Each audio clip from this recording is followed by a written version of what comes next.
Good morning mga kabalat! So, nandito na po si tatay. Ayan.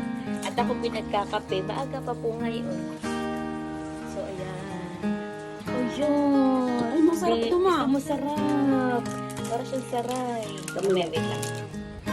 So, isasalin po natin mga kabalat ang huli ni tatay na isda. Ayan. Oh, ayun yung pipikat. Yun ang gusto ko tatay. Wow. Ito yung gusto ko din. Yung isang yan. Ah! Ba't ang lagat? Kinain aso.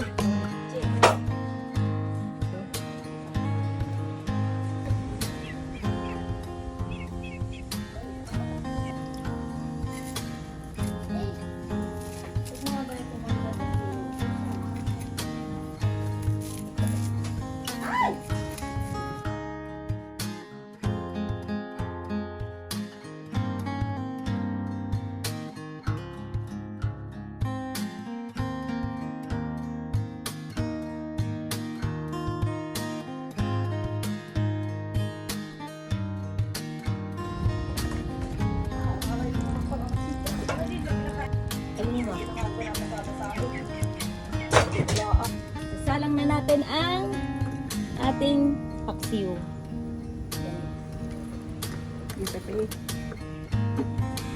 So, ito na po yung paksiw.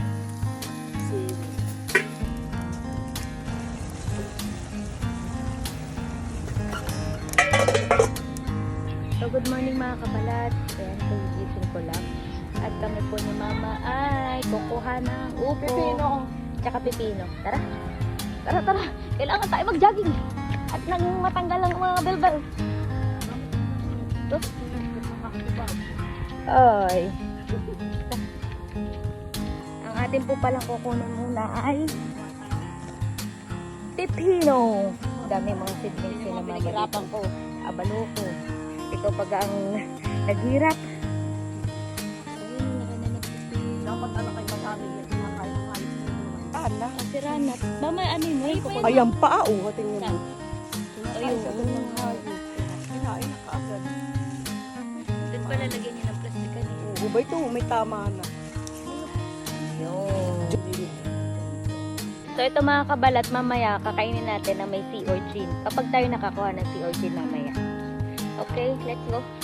Atin mo nang itatabi at baka mamaya pag ano natin wala na. So ang susunod po natin kukunin daw ay upo ni Mama. May upo na naman, di ba ganung nakarang eh, ay kumuha ng upo. Ay ngayon may upo na naman. Grabing 4 na nakuha ninyo sa upo.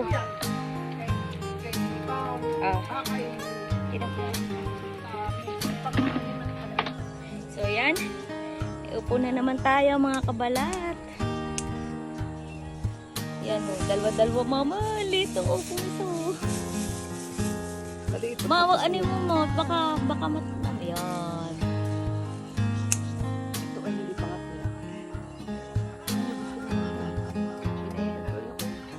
Dalawa na po, isang upo at saka isang pipino.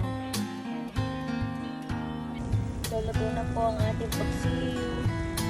Sarap niyan kasi sariwa.